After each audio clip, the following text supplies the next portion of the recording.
This is a joy. He is a National Security Council spokesman. He is someone steeped in our defense discussion as the president speaks at 1 p.m. this afternoon.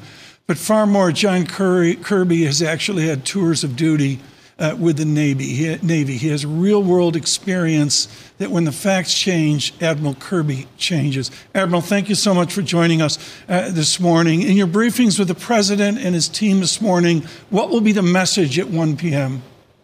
The first and most important message that the president will deliver in his remarks is really about the United States' long-standing and continued support of Israel, of the people of Israel. Our sympathies, obviously, with the loss and the suffering and the shock that they're going through, but also our firm resolve to make sure that they can continue to defend themselves against these terrorist attacks and to take action against Hamas directly. So he will talk about the military assistance that we are providing and that we expect to have to provide going forward. Number two, he'll talk about the hostage situation and the crisis and the fear that that is also engendering in so many hearts and minds throughout the region, including here in the United States, and what the United States might be willing to do to help with the hostage recovery efforts. And then lastly, and this is not unimportant at all, it's a strong message for Americans here at home that that anti-Semitism has no place, neither does terrorism, and that the United States federal government will work with state and local authorities to make sure that our Jewish community throughout the country doesn't have to live in fear and anguish and anxiety, that we're going to make sure that we can look after Jewish community centers and places of worship. John Kirby, from an Israel template, there's 67 and 73, and they were very different. To bring it to your Navy, Admiral Zumwalt didn't have to worry about social media, the immediacy, the speed of news today. How will this effort of Israel and the assistance of the United States change because of this modern news cycle, the crushing visibility of the terror that we have seen? Yeah, I mean, you can't have a conflict today anymore where it's not being brought home to people in real time, in micro bits of information and imagery, and it really gives you a gut punch because it's right in front of your face, and everywhere you turn, you gotta feel like you have to react to it. It is really important in a crisis like this, particularly when information is so ubiquitous and so accelerated that when appropriate, you got to make sure you're slowing down and making the right policy decisions, that you're acting not so much in reaction to what's in the news environment, but what you actually need to do on the field of battle or in the information space. Make no mistake. And we saw this in 2014 in the Gaza war. The information, the narrative war was just as important as the bombs that were dropping and the explosions that were going off. That will be even more the case here in terms of making sure that, that there is a common set of narratives about who's at fault here, who are the victims, and what needs to be done to move this forward. John Kirby, there's been a lot of discussion around the $6 billion that the U.S. released unfroze, I should say, for Tehran. It has not been released yet. I've seen some of the comments that you and others have made in the administration saying that not a penny of it's actually been transferred. However, what is the discussion around refreezing it? How likely and realistic is it that this administration will refreeze that $6 billion?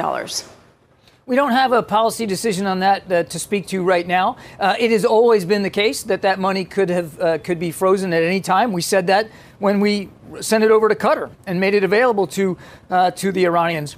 It's also important to remember that the regime, even though none of it's been spent yet, but even if some had been, the regime never sees a dime of it. They never get their hands on it. It goes right to vendors that we approve, who buy the humanitarian goods and ship them into Iran for direct access to the Iranian people. The regime will never see a cent of this.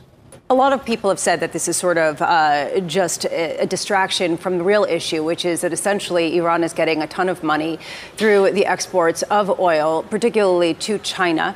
Despite sanctions, and the sanctions have been somewhat lightened, how much is the U.S. talking about enforcing the sanctions in a more significant way, or the ineffectiveness of those sanctions?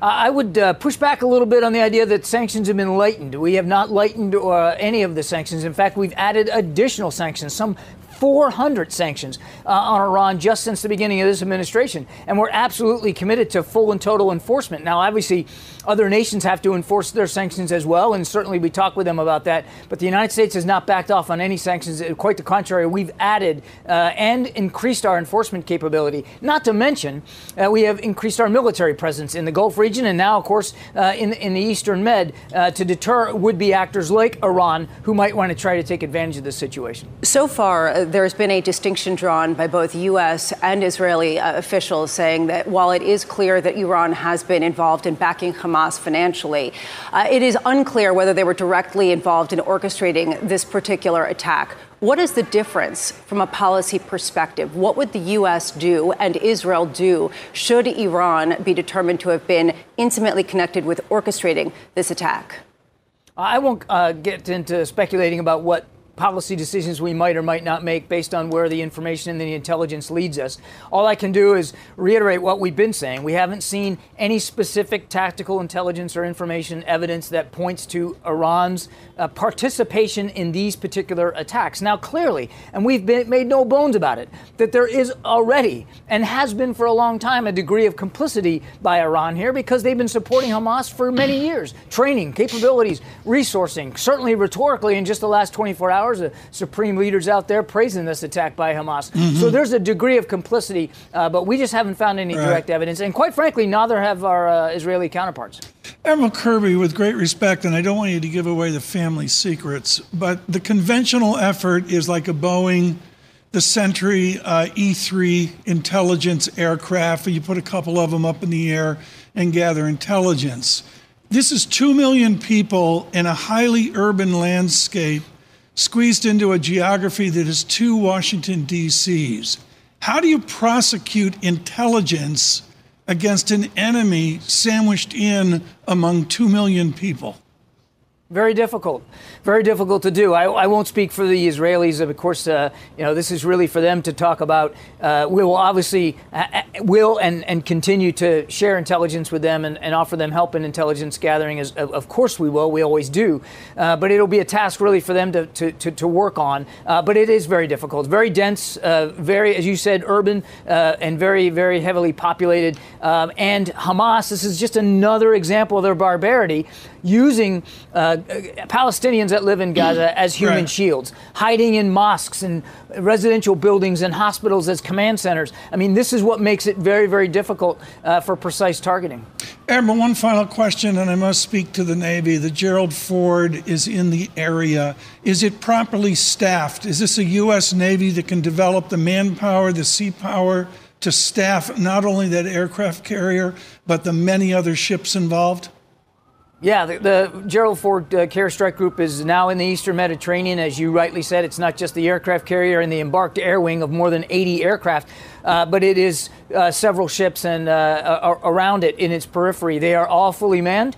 They're all fully trained. They're all fully ready and fully armed to look after American national security interests in the region. That was one of the messages that the president wanted to send by moving those forces there, that nobody should take advantage of the situation in Israel, and that the United States will always make sure that our national security interests are first and foremost as well. Admiral, thank you so much. John Kirby of the National Security Council.